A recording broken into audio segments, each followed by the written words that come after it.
Everybody can relax. I found the car. Everybody, it's Bo. Welcome back to the channel and welcome back to another review. This is the Ghostbusters Ecto-1 Plasma Series vehicle by Hasbro. The Ecto-1 is in a 1/18 scale. The figures are in 1/12, so we'll see how well they scale together.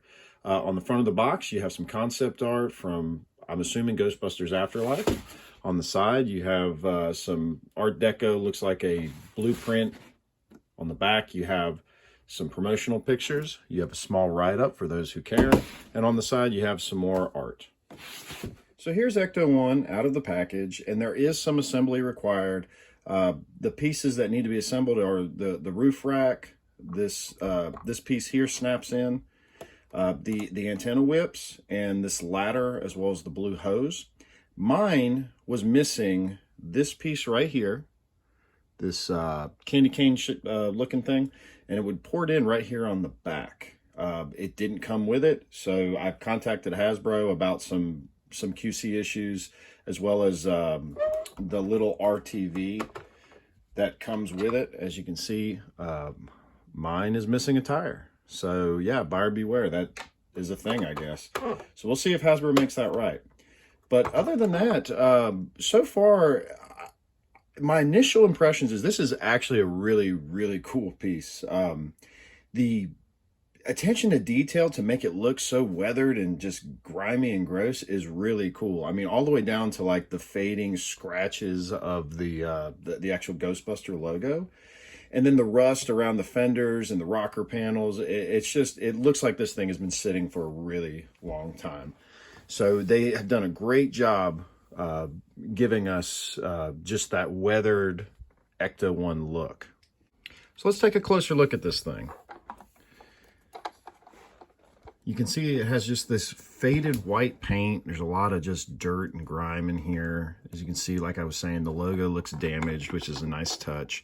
The doors do open, and they are a little tricky. So like you got to have fingernails to really get to it. They really skimped on the inside, which I'm not happy. I'm not thrilled about. So they gave us some chrome accents here on the door handle. Just gray plastic. There should be like silver around that steering wheel. I mean, there's a lot they could have done, and they did not. This door does not open. Moving around the back door does open, and this is really where they spent a majority, I guess, of the budget and their attention. All the knobs and everything, as you can see in there, have been painted. So it's really cool that they did that. The floor is all muddy and rusty, but yeah, like it's really neat that they were able to do that. I like the Ecto-1 New York license plate. That's the way, you know, it was in the movies. That's the way it should be.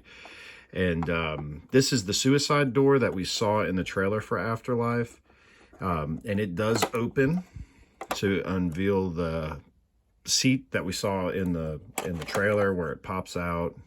It can spin around.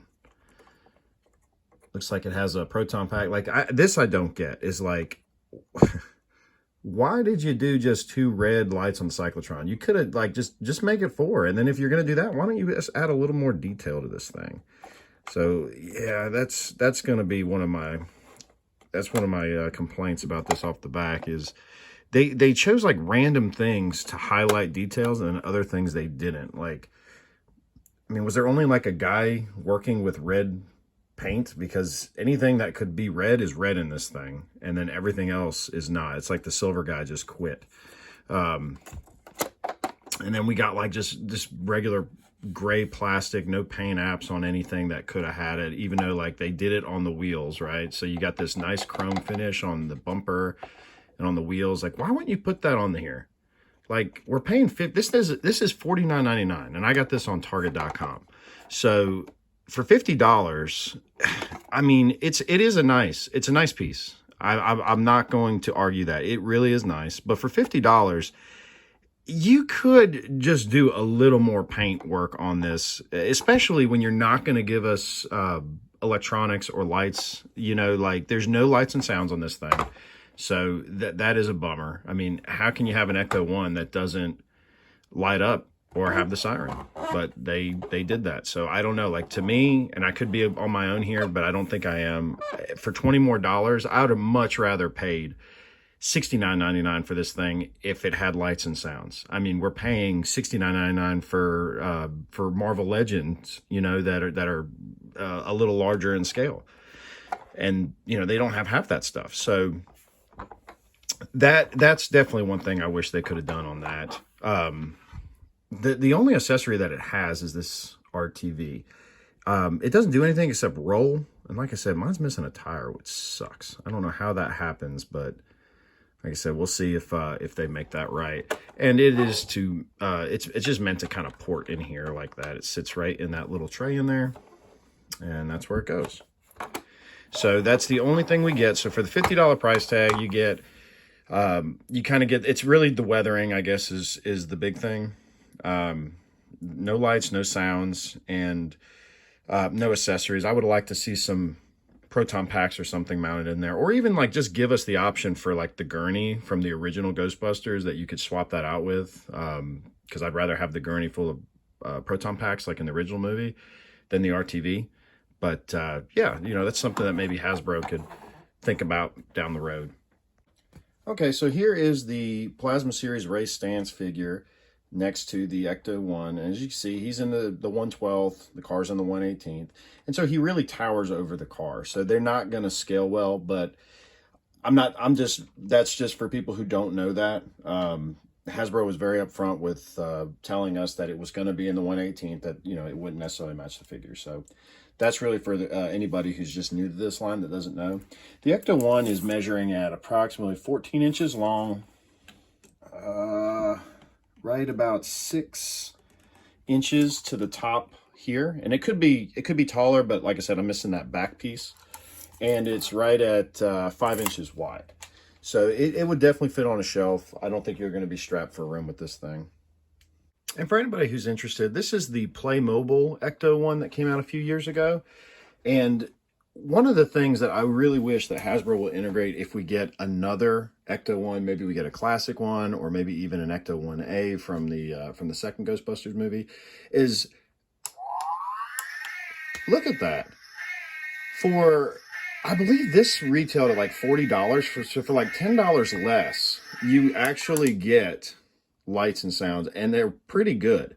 And they're so small. You could just put some AAA. I mean, look at that. Even if you integrated something like this into this car, like, I'd be fine if you made this whole roof come off, as long as you can give us lights and sounds. Like, we need that in this car moving forward. That is something that you're just being Hasbro's being completely showed up by Playmobil on that. And to all the 80s and 90s kids like myself, some nostalgia to hit you right in the feels. Here is the original Ghostbusters Firehouse playset with the Plasma Series Ecto-1 inside. And it makes a great piece. I think I'm going to, now seeing this and how it scales really well in there, I think I'm going to refurbish this, clean it up, maybe paint it, and make it a display piece. So my final thoughts, this is a great piece. I think that this is worthy of your money, the $49.99 asking price. I think any collector would love to have this in their collection, and any real avid Ghostbusters fan would love to have this.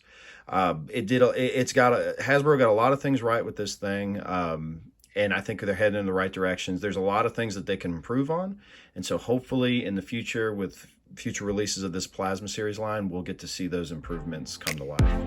All right, that's the review, guys. Thanks for watching. As always, like, subscribe, dislike, comment, give me some feedback, and we'll catch you on the next one. Thanks.